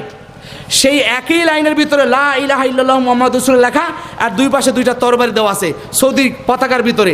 তারা শিরিক বুঝলো না। আমার নবীর মসজিদে নববীর ভিতরে লেখা আছে লা ইলাহা ইল্লাল্লাহু মুহাম্মাদুর রাসূলুল্লাহ, তারা শিরিক বুঝলো না। তুমি তুমি কিসের শিরক বোঝো মিয়া? তুমি কিসের শিরক বোঝো? তুমি মুনাফিক, তুমি ইহুদিতে দালাল। কথা বলেন ঠিক না ঠিক? সাবধান, এই সমস্ত বক্তা যত বড় বক্তা হোক না কেন, 1,05,000 টাকা যদিও আনেন, কিন্তু এই সমস্ত বক্তা কোনো আল্লাহর দরবারে কাজে লাগবে না। যেই ব্যক্তি আল্লাহ নবীর বিরোধিতা করে, আল্লাহর বিরোধিতা করে, আল্লাহ বলে আমার বিরুদ্ধে কথা বললে আমি বরদাস্ত করি, নবীর বিরুদ্ধে কথা বললে 1 সেকেন্ড বরদাস্ত করি না। একজন মানুষ আমার নবীর চিঠি পাওয়ার পরে চিরে ফেলছিল, বাচ্চা হিরাক্লিয়াস নবীর চিঠি পাওয়ার পরে এইভাবে ছিঁড়ে ফেলছিল। আল্লাহ পাক বলছিলেন, নবীর চিঠি পাওয়ার পর তুমি ছিঁড়ে ফেলছো, তোমার রাষ্ট্র আমি টুকরা টুকরা করে দিব। ঠিক তার 1 মাসের মাথায় তার নিজের ছেলের উপর আল্লাহর গজব, ওই বাচ্চার প্রতি গজব। কিভাবে? ছেলে যায় কয়, বাবা আমার মাকে আমি বিয়ে করব। নবীর সাথে বেয়াদবি করার কারণে দেখেন কি গজবটা আসে। তা ছেলে বাবা কয়, কি তোর মারে বিয়ে করবে? এটা তো পৃথিবীর ইতিহাসে নাই। তাহলে তোরে আমি দেখতেছি। বাবা কি করছে, ছেলে অধিকাংশ সময় মদ খাইতো, ডেড ওভার মদ। ডেড ওভার বোঝেন নাই? মানে মেয়াদ উত্তীর্ণ, যেটা অনেক দিন হয়ে গেছে, এটা খাইলে নাকি বেশি পাকা হয়। যেরকম নাউজুবিল্লাহ। এই মদ খাওয়ার লোক তো এদিকে নাই মনে হয়। আমাদের ঢাকাতে মদ খাওয়ার লোক একদিন একটা দেখি ডাইল খায় ঘুরতেছে। তাই আমি কই এরকম ঘুরতেছে কেন? হুজুর এটা ডাইল খাইছি। আমি বললাম ডাইল তো আমিও খাইছি। হুজুর আপনার ডাইল আর এটাই ডাইল সমান না। এই ডাইল আছে না নাই? ইয়াবা আছে, হেরুন আছে, ডাইল আছে। বাবা বাবা, ওরে বাবা, এটা খাইয়া বড় গাছের ধরে মামা বাড়ি লন, মায়ের দাবাত দিস আপনারে। এরকম মদ খাওয়ানোর লোক এদিকে মনে নাই। আল্লাহ কবুল করে এলাকার মানুষকে বলেন আমিন। মদ খাওয়া কি হালাল না হারাম? আরো জোরে বলেন। হারাম, অবশ্যই হারাম। নবীর ওই লোকটা বেয়াদবি করার কারণে আল্লাহ গজব দিছে। তা বাবা জানে যে ছেলে মদ খায়, মদের ভিতরে বিষ মিশ্রিত করে মদটা রেখে দিছে একেবারে বাবা যেখানে বসে সিংহাসনের উপরে তাকে। ওই ছেলে সকালবেলায় তরবারি নিয়ে আসছে, বাবারে মারবে। মারার পরে নিশা লাগবে মদ খাওয়ার, মদ খাইতে পারলে ওনার শান্ত হবে দিলটা। বাবারে হত্যা করছে, হত্যা করেই দেখে আশপাশে মদ আছে কিনা, তাকাই দেখে বাবার উপরে মদ ঝুলানো। মদটা ঢাক ঢাক করে খেলো, খাওয়ার পরে হয়তো লুটে পড়লো। সাথে সাথে রাস তছনছ হয়ে গেল। নবীর সাথে যদি কোনো ব্যক্তি বেয়াদবি করে, আল্লাহ মুহূর্তের ভিতরে তোমার আসমান থেকে তোমার জমিনের দশায়া দিবেন, কোনো সন্দেহ নাই। সূরা আহজাবের ভিতরে আল্লাহ পাক বলেছেন, ইন্নাল্লাযীনা ইউযুনাল্লাহা ওয়া রাসূলাহু লা'আনাহুমুল্লাহু ফিদ দুনিয়া ওয়াল আখিরাহ ওয়া আ'আদ্দা লাহুম আযাবাম মুহিনা। কোন ব্যক্তি যদি ইন্নাল্লাযীনা ইউযুনাল্লাহ, আল্লাহকে কষ্ট দেয় অথবা তার রাসূলকে কষ্ট দেয়, আল্লাহ রাব্বুল আলামিন বলেছে লা'আনাহুমুল্লাহু ফিদ দুনিয়া, আমি তারে গজব দেই দুনিয়ার ভিতরে, ওয়াল আখিরা, আখিরাতের ভিতরে দেই, ওয়া আ'আদ্দা লাহুম আযাবাম মুহিনা, তার জন্য আমি অপমানজনক শাস্তি রেডি রাখছি। জোরে কর নাউজুবিল্লাহ, আরো জোরে কর নাউজুবিল্লাহ। আমার ভাইয়েরা, নবীর সাথে যদি কোনো ব্যক্তি বেয়াদবি করে, আল্লাহ রাব্বুল আলামিন ছাড় দেন না। রব্বুল আলামিন বলেন কোরআনে কারীমের ভিতরে, আল্লাহ পাক বলেন লা তারফাউ আসওয়াতাকুম ফাওকা সাউতিন নাবিয়্যি ওয়া লা তাজহারু লাহু বিল কওলি কাজহারি বা'দিকুম লিবা'দিন আন তাহাবাতা আ'মালুকুম ওয়া আনতুম লা তাশউরুন। ঈমানদারগণ, তোমরা নবীর কথার উপরে কথা উঠাইবা না। যদি তোমাদের কথা নবীর কথার উপরে ওঠে, তাহলে আমি আল্লাহ পাক তোমাদের আমলগুলো কেটে দিব। এই ঘটনা ঘটছে হযরত আবু বকর ওমরের ব্যাপারে। তারা দুইজনে কথা বলতে গিয়ে নবীর কথার উপরে তাদের কথার আওয়াজ উঠলো। আল্লাহ পাক সাথে সাথে নোটিশ করলেন, আমার নবীর কথার উপরে যদি তোমাদের কথা ওঠে, আমি আল্লাহ তোমাদের আমল বরবাদ করব। জোরে কর নাউজুবিল্লাহ। ওয়া আনতুম লা তাশউরুন, তোমরা টেরও পাইবা না।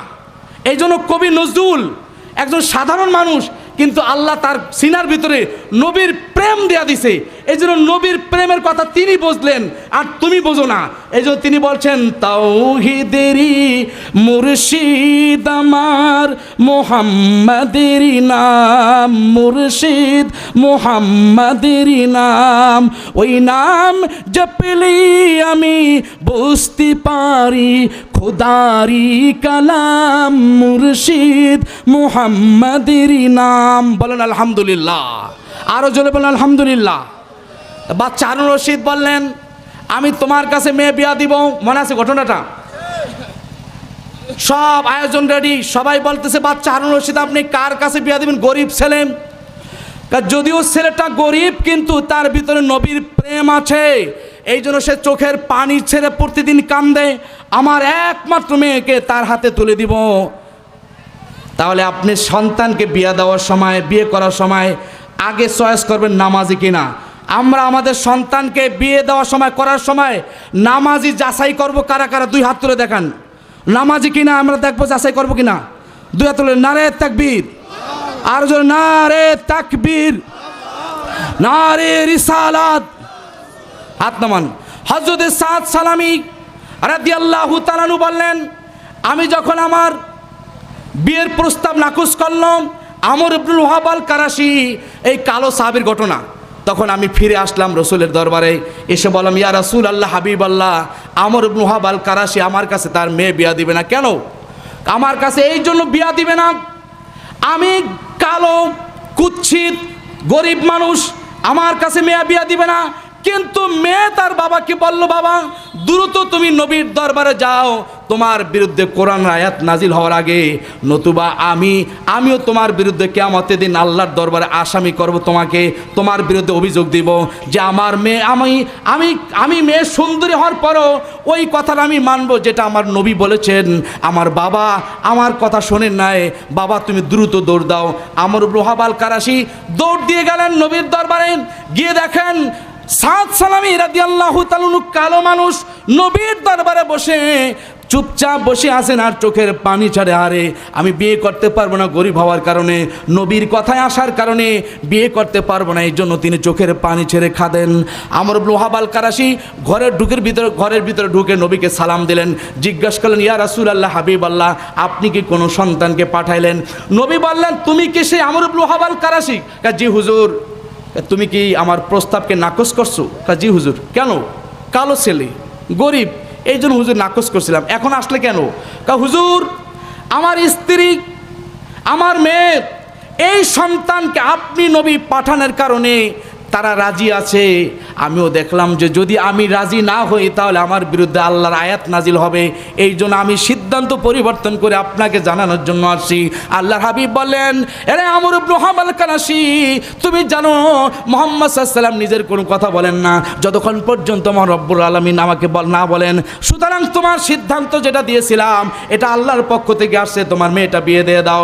ইয়া রাসূলুল্লাহ, হাবিব আল্লাহ, হুজুর হ্যাঁ আমি রাজি আছি। বিয়ে হয়ে গেল, বিয়ের জন্য সব রেডি হয়ে গেল। হযরত রাসূল কারীম সাল্লাল্লাহু আলাইহি ওয়াসাল্লাম বলেন আমর ইবনুল ওয়াহাব আল কারাশি তোমার বিয়ে 400 দিরহাম ধরা হলো মহারানা। মহারানা কত দিরহাম ধরলেন? 400 দিরহাম। হুজুর আপনি জানেন আমি গরিব, 400 দিরহাম তো আমি দিতে পারবো না। নবীজি বললেন তুমি ওসমানের কাছে যাও, তার কাছে 200 দিরহাম চাইবা। হযরত আলীর কাছে যাও, তার কাছে 200 দিরহাম চাইবা। আর আব্দুর রহমান ইবনে আউফের কাছে যাও, তার কাছে 200 দিরহাম চাইবা। তিনি গেলেন প্রথমে হযরত ওসমান রাদিয়াল্লাহু তাআলা আনহু।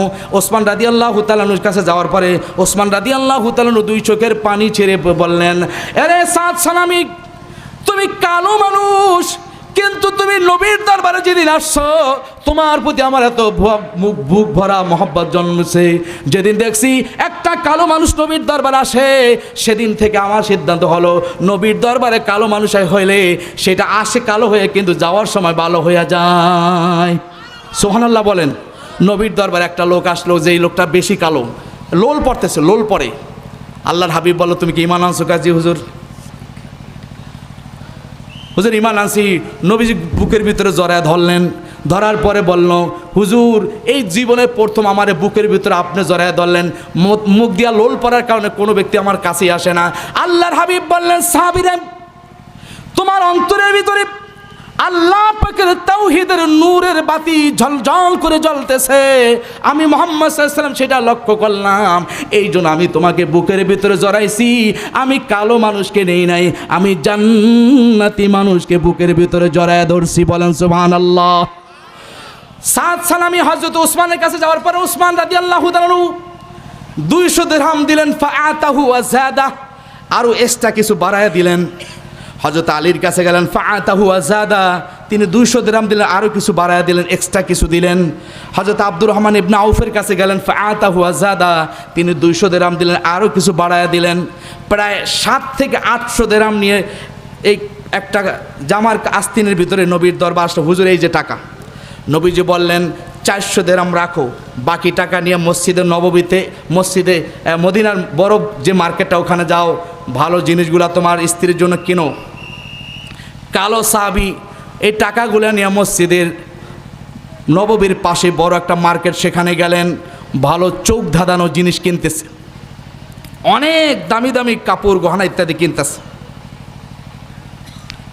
হঠাৎ করে একটা শব্দ আসলো, কোন মুসলমান আছো নবীর সাথে জিহাদে যাওয়া? সাহাবী একবার দোকানদার গয়ে, যে ভাই দোকানদার একটু অফ রাখেন তো, একটু শুনে নেই। কি আপনি মার্কেট করতেছেন, আবার কি শুনবেন? একটু জিকির করেন, লা ইলাহা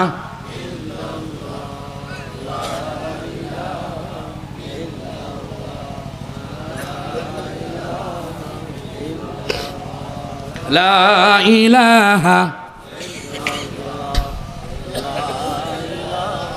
ইল্লাল্লাহ ইলাহা ইল্লাল্লাহ মুহাম্মাদুর রাসূলুল্লাহ সাল্লাল্লাহু আলাইহি ওয়াসাল্লাম। পাখা নাই না? সাল্লাল্লাহু আলাইহি ওয়াসাল্লাম। তো নবীজি বললেন, ওই লোকটা শুনতেছে কে নবীর সাথে জিহাদে যাওয়া। সাহাবী প্রথমবার শুনলেন, দ্বিতীয়বার শুনলেন, তৃতীয়বার ভালো করে কান লাগিয়ে শুনলেন। শোনার পরে দেখতেছেন, হ্যাঁ, যেটা তিনি প্রথমে শুনছেন সেটাই, নবীর সাথে জিহাদে যাওয়া কে। দোকানদার ভাইকে বললেন, দোকানদার ভাই আর কিছু দেওয়া দরকার নাই, আমার যা দিয়েছি টাকা নেন, যা নিয়েছি টাকা নিয়ে নেন, আর সামনে কিছু নিব না। আপনি বিয়ের মার্কেট করবেন, আরও অনেক কিছু লাগবে, কারণ আর কিছু লাগবে না। বাকি টাকা নিয়ে তিনি আরেকটা মার্কেটে গেলেন, সেখানে গেলেন, একটা ঘোড়া কিনলেন, একটা তরবারি কিনলেন, একটা নেজা কিনলেন, যুদ্ধ অস্ত্র কিনলেন। কিনে বিশ্ব নবীর দরবারে সে হাজির হয়ে গেল। ইয়া রাসূলুল্লাহ, হাবিবাল্লাহ, হুজুর আপনি নাকি জিহাদের ময়দানে যাবেন? নবীজি বললেন, হ্যাঁ অবশ্যই জিহাদের ময়দানে যাব। হুজুর আমিও যাব। না, তোমার যাওয়ার দরকার নাই, তোমার তো আজকে বাসর রাত হবে। হুজুর, যে নবীর কারণে ঈমান পাইলাম, তাওহীদ পাইলাম, রিসালাত পাইলাম, যেই নবীর কারণে সব কিছু পাইলাম, যেই নবীর কারণে সুন্দরী মেয়ের সন্ধান পাইলাম, ভালো পরিবারের সন্ধান পেলাম, যেই নবীর কারণে আমি সব কিছু পাইলাম, ইভেন আমার মহারানার টাকাটাও পাইলাম, সেই নবী জিহাদের ময়দানে গিয়ে কাফির বেঈমানদের হাতে তিনি আঘাতপ্রাপ্ত হবেন, তিনি মার খাবেন, আর আমি বাসর রাতে আরাম করব। হুজুর কশ্চিন কালো আমি এটা করতে পারবো না। সুবহানাল্লাহ কইবেন না মনে হয়? সুবহানাল্লাহ আপনারা একটু জোরে কইবেন। আমি এখন বলবো, যারা বিয়ে করছেন আর একটু আগে বলবেন। বিয়ে করছেন কারা কারা দেখে হাত জাগান। এখন সুবহানাল্লাহ শুধু যারা বিয়ে করছেন আর কইবেন। আর যারা বিয়ে করে তাদেরকে কি বলে? অবিয়াস্ত না আবিয়াস্ত? আবিয়াস্ত রব থাকবেন। বিয়ের আল্লাহ বলেন তো সুবহানাল্লাহ। এবার যারা অবিবাহিত তারা রেডি হন ভালো করে।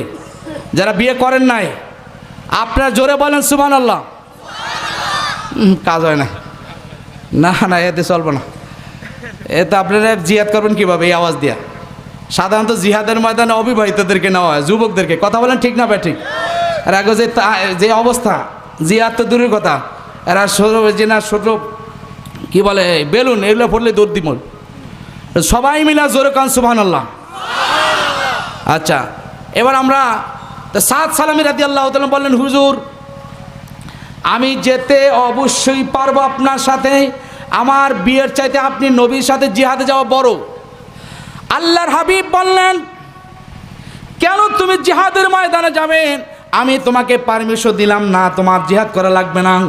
হযরত সাদ সালামি নবীর দিকে তাকিয়ে দুই চোখের পানি ছেড়ে দিয়ে বলেন, ইয়া রাসূলুল্লাহ, হাবিবাল্লাহ, কোরআনে কারিমে আল্লাহ রাব্বুল আলামিন বলেছেন, কানা আবাউকুম ওয়া আবনাউকুম ওয়া ইখওয়ানুকুম ওয়া আজওয়াজুকুম ওয়া আশীরাতুকুম ওয়া আমওয়ালুন ইখতারাফতুমুহা ওয়া তিজারাতুন তাখশাউনা কাসাদাহা ওয়া মাসাকিনু তারদাউনাহা আহাব্বা ইলাইকুম মিনাল্লাহি ওয়া রাসূলিহি ওয়া জিহাদিন ফি সাবিলিল্লাহ।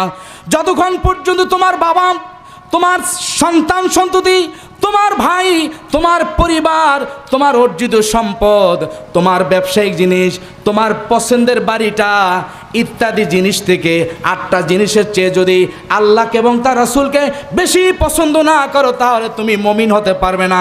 তোমার জন্য জাহান্নাম অপেক্ষা করতেছে। হুজুর, আমি অবশ্যই আপনার সাথে জিহাদের ময়দানে যাব। নবীজি বললেন, না, তুমি বাসরাতে যাও। আল্লাহ রাসূল বলতেছে বাসরাতে যেতে, আর সাদ সালামি সাহাবী বলতেছে, হুজুর আমি জিহাদে যাব। আচ্ছা, নবীজি নিরুপায় হয়ে পরে কা, হুজুর না, আমি যাবই। আল্লাহ রাসূল বললেন, ঠিক আছে। হযরত সাদ সালামি রাদিয়াল্লাহু তাআলা আনহু বলে, ইয়া রাসূলুল্লাহ, হাবিবাল্লাহ, আজকের যে বিয়াটা আমার হবে, এই বিয়া তো সব কিছু আপনার জন্য হইল। হুজুর, আমি বিয়ার চাইতে আপনি নবীকে বেশি পছন্দ করি, আমার স্ত্রীর চেয়েও আপনি নবীকে বেশি পছন্দ করি, ইভেন আমার জানের চেয়েও আপনাকে বেশি পছন্দ করি। জোরে কোন সুবহানাল্লাহ, আর একটু জোরে কোন সুবহানাল্লাহ। একজন সাহাবী নবীর দরবারে এসে বলে, ইয়া রাসূলুল্লাহ, হাবিবাল্লাহ, হুজুর কিয়ামত কবে? নবী বললেন, মা আদাত্তালাহা, কিয়ামতের জন্য তুমি কি করছো? হুজুর আমি আল্লাহ এবং রসুলকে ভালোবাসি। নবীজি বলছেন, আংতা মা আমান আহবাবতা, তুমি নবীকে ভালোবাসলে নবীর সাথে, অর্থাৎ যাকে তুমি ভালোবাসো তার সাথে তুমি উঠবা। বলেন সুবহানাল্লাহ। এখন আপনার ভালোবাসা যদি মেসির সাথে হয়, মেসির নাম শুনছেন? আর কথা বলেন না কেন? আপনার ভালোবাসা যে হয় ডিপ জলের সাথে, ডিপ জলের নাম শুনছেন? আপনার ভালোবাসা যদি হয় সাকিব খান, সাকিবুল হাসান, আপনি তো কিয়ামতে তার সাথে উঠবেন। এই কথা বলে না কেন? তাহলে আমরা কি, এই যুবকরা বলো, অনেক যুবকদেরকে দেখছি ফুটবল খেলার সময় মেসির নাম এই জায়গায় কিরকিতে লেখে, এরকম ফুললে ওঠে, লেখে হাঁটতে আসে, আমি মেসি ভক্ত। ওরে শয়তান, তুই মেসির ভক্ত, তাহলে কিয়ামতের দিন কি মেসির দলে তুই উঠতে চাস? এই আমাদের কোনো যুবক ভাই, কিয়ামতের দিন কি তুমি মেসির দলে উঠবা, এরকম কোন যুবক আছো কি? আমরা কার দলে উঠতে চাই? নবীর দলে। নবীর দলে উঠতে চাই কারা কারা? 2 হাত তুলে দেখাই। আল্লাহ তৌফিক দেখ, বলেন আমিন। তাহলে আপনি মেসির ভক্ত হন কেন? সাকিবুল হাসানের জন্য আপনার একবার সালমান শাহ মারা গেছে, ওর 60 জন মেয়ে, 2 জন যুবক মারা গেছে। ও যেই ভালো মানুষ ছিল, ওর জন্য আমি জীবন দিয়ে লাইছি। জোরকান নাউজুবিল্লাহ, আর জোরকান। কোনো ব্যক্তি যদি কাফের বেঈমান গুনাহগার ব্যক্তিকে ভালোবাসে, অবশ্যই এই ভালোবাসা তাকে জাহান্নামে নেবে। পক্ষান্তরে আল্লাহ এবং রাসূলকে ভালোবাসলে, এই ভালোবাসা জিনিসটা যদি অন্তরে লালিত করেন, আপনি প্রতিনিয়ত আপনার গুনাহ থাকবে না, প্রতিনিয়ত আপনার সওয়াব হবে। বলেন সুবহানাল্লাহ। হযরত সাদ সালামি বললেন, ইয়া রাসূলুল্লাহ, হাবিবাল্লাহ, হুজুর আমি জিহাদের ময়দানে যাব। নবীজি বললেন, ঠিক আছে সাদ সালামি, তুমি জিহাদের ময়দানে যাবা, চলো। সাদ সালামি রাদিয়াল্লাহু তাআলা আনহু জিহাদের ময়দানে গেলেন। চতুর্দিক থেকে কাফের বেঈমানরা যখন মুসলমানদের উপর আক্রমণ শুরু করলো, সাদ সালামি রাদিয়াল্লাহু তাআলা আনহু তাদের সাথে যুদ্ধ উপনীত হলেন, কাফেরদেরকে কচুকাটা করলেন। এক পর্যায়ে তিনি ঘোড়া থেকে পড়ে গেলেন, তারপরে তিনি একেবারে ধরাশু হয়ে গেলেন। আল্লাহর হাবিব দূর থেকে দেখলেন। আল্লাহর হাবিব বললেন, ওই যে দেখো সেই কালো লোকটা যাকে আমি জিহাদের ময়দানে আসতে নিষেধ করছিলাম, আজকে সে শুধুমাত্র আমি নবীকে ভালোবেসে, আল্লাহকে ভালোবেসে জিহাদের ময়দানে আসছে। দেখো লোকটা কিভাবে পড়ে আছে, তোমরা একটু কাছে যাও। সাহাবায়ে কেরামরা বলেন, আমরা লোকটার কাছে গেলাম, তখন তিনি বলতেছেন, না, তোমাদের কাছে আমার আসা দরকার নাই, তোমরা তোমাদের জায়গা থেকে যুদ্ধ করো, আমি আল্লাহ এবং রসুলের জন্য জীবন দিতেছি। বলেন সুবহানাল্লাহ। আর একটু জোরে কান সুবহানাল্লাহ, আরো জোরে কান সুবহানাল্লাহ। নারে তাকবীর, নারে তাকবীর, নারে রিসালাত। আমার ভাইয়ারা, নবীর জন্য যদি কোনো ব্যক্তি জীবন উৎসর্গ করতে যায়, আমার আল্লাহ পাক তার জন্য আকাশ থেকে মদত পাঠায় দেন। সাদ সালামি বলেন, আমি যখন জমিনের ভিতরে পড়ে গেলাম, রাসূলুল্লাহ সাল্লাল্লাহু আলাইহি ওয়াসাল্লাম দৌড়ে আসলেন। সাহাবী বলেন, আল্লাহর হাবিব আমার বুকের ভিতরে জড়াইয়া ধরলেন, বললেন, সাদ রে, তুই দুনিয়া থেকে বিদায় হয়ে যাস। হুজুর, আমার নাকের ঘেরান, নাকের পাশে আমি জান্নাতের ঘেরান পাচ্ছি, আর আমি দেখতেছি 8টা জান্নাতের দরজাগুলো আমার জন্য খোলা হয়ে গেছে। বলেন সুবহানাল্লাহ।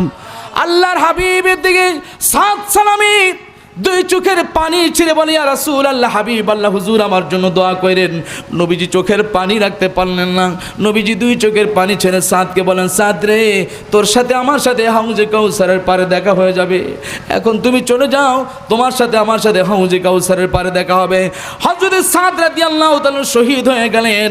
আল্লাহর হাবিব আকাশের দিকে তাকালেন, তাকানোর পরে রাসূল পাক সাল্লাল্লাহু আলাইহি ওয়াসাল্লাম একটু হাসলেন। তারপরে আল্লাহ রাসূল সাল্লাল্লাহু আলাইহি ওয়াসাল্লাম আবার আকাশের দিকে তাকিয়ে তিনি চেহারা ঘুরায় নিলেন। তারপর রাসূল পাক সাল্লাল্লাহু আলাইহি ওয়াসাল্লাম কানলেন। সাহাবায়ে কেরামরা জিজ্ঞেস করলেন, একজন সাহাবী, ইয়া রাসূলুল্লাহ, হাবিব আল্লাহ, হুজুর আপনি সাদের বিয়োগ বেদনায় কাঁদছেন এটা বুঝছি, কিন্তু প্রথমে আকাশের দিকে তাকালেন, তারপর চেহারাটাকে ঘুরায় নিলেন, কারণ কি? আল্লাহর হাবিব বললেন, শোনো, আমি এই জন্য আকাশের দিকে তাকাচ্ছিলাম, আমি যখন দেখতেছিলাম সাদ শহীদ হয়েছে, তখন আকাশ থেকে এইভাবে ফেরেশতা নেমে আসে, বৃষ্টির মতো রহমতের ফেরেশতা চলে আসে, আর তার জন্য দেখতেছি জান্নাতের সব দরজাগুলো খোলা। আর আমি চেহারাটা ঘুরে নিয়েছি, এই জন্য আমি দেখতেছি তাকে স্বাগত জানানোর জন্য জান্নাতের হুরেরা প্রতিযোগিতা করে তার কাছে আগমন করতেছে। আসতে গিয়ে জান্নাতি হুরেদের ওড়নাগুলো বুক থেকে সরে যায়। আমি নবী লজ্জায় চেহারাটাকে ঘুরায় নিয়েছি। আমি দেখলাম সাদের জন্য জান্নাতের হাজার হাজার না লক্ষ লক্ষ হুরেরা পাগল হয়ে গেছে। বলেন সুবহানাল্লাহ। তাওহীদেরই মুর্শিদ আমার, মুহাম্মাদেরই নাম মুর্শিদ, মুহাম্মাদেরই নাম, ওই নাম যে পেলেই আমি বুঝতে পারি খোদারি কালাম, মুর্শিদ মুহাম্মাদেরই নাম। বলেন আলহামদুলিল্লাহ। কবি নজরুল চমৎকার বলেছেন, আল্লাহকে যে পাইতে চায় হাজারাতকে ভালোবেসে, আর সে কুরসি লৌহ কলম না চাহিতে পেয়েছে সে। বলেন আলহামদুলিল্লাহ। এই ব্যাপারে ছোট্ট একটা ঘটনা বলে আমরা মোনাজাতের দিকে আগাচ্ছি, একটু জিকির করেন, লা ইলাহা, লা ইলাহা, লা ইলাহা ইল্লাল্লাহু মুহাম্মাদুর রাসূলুল্লাহ সাল্লাল্লাহু আলাইহি সাল্লাম। শোনেন ভাইরা, নবীর মোহাব্বত একদল লোক বাংলাদেশে বের হয়েছে। তারা বলেন নবীর দাড়ি টুপি লাগবে, মোহাব্বত লাগবে না। জোরে কান নাউজুবিল্লাহ। আর একটু জোরে কান নাউজুবিল্লাহ। এরা আমাদেরকে একটা চশমা পরা দিতে চায়, বেদাতের চশমা। এক লোকের গরুতে ঘাস খায় না, সব সময় মানে খেরকুটা খায় না, বর্ষাকালেও সে তার তাজা ঘাস লাগবে। তা বর্ষাকালে তাজা ঘাস এটা তো কৃষক পায় না, তা কৃষকে কি করছে, ওই গরুটাকে বুঝ দেওয়ার জন্য একটা চশমা কিনা দিছে, সবুজ চশমা। সবুজ চশমা গরুর ভিতর লাগা দিছে। এখন গরু তো দেখে যত খেরকুটা ঘাস আছে এগুলো দেখতেছে সতেজ সুন্দর দেখা যাচ্ছে। এখন যে সামনে দিছে গরুটায় চাবাইছে, চাবানোর পরে আস্তে করে ফেলে দিচ্ছে। তা কৃষক কয়, কিরে তুই না সবুজ ঘাস পছন্দ করস, আমি তো সবুজ ঘাস দিছি, তুই দেখোস না। গরু মাথা ঝুলায় বলে, আমি দেখছি ঠিকই, কিন্তু আল্লাহ যে আমার মুখে রাডার দিছে, এই রাডারে বলে এটা সবুজ ঘাস না, এটা শুকনা ঘাস। তাই তোমরা যারা আমাদেরকে নবীর কথা বললেই বেদাত বলে উঠায় দিতে চাও, বেদাতের চশমা পরাইতে চাও, না না, আমাদের দেহের ভিতরে শাহজালাল ইয়ামানির রক্ত প্রবাহিত আছে, শাহ নেসারউদ্দিন রহমাতুল্লাহের রক্ত প্রবাহিত, আব্দুল কাদের জিলানি, খাজা মঈনুদ্দিন চিশতি, সানজারি, বাহাউদ্দিন নকশবন্দি, ওলি আল্লাহ, গাউস কুতুব সাহাবী নবীদের রক্ত শিরা উপশিরা আছে, কখনোই তোমরা নবীর মহব্বত থেকে আমাদেরকে বিচ্ছিন্ন করতে পারবে? একজন লোক মুনাফিক যায়েদ ইবনে হারেসা, এই ঘটনার বলে শেষ করছি, যায়েদ ইবনে হারেসাকে মারার জন্য বন্ধু পাঠলো। এক পর্যায়ে যায়েদ ইবনে হারেসা রাদিয়াল্লাহু তাআলা আনহুকে নিয়ে গহীন জঙ্গলের ভিতরে গেল।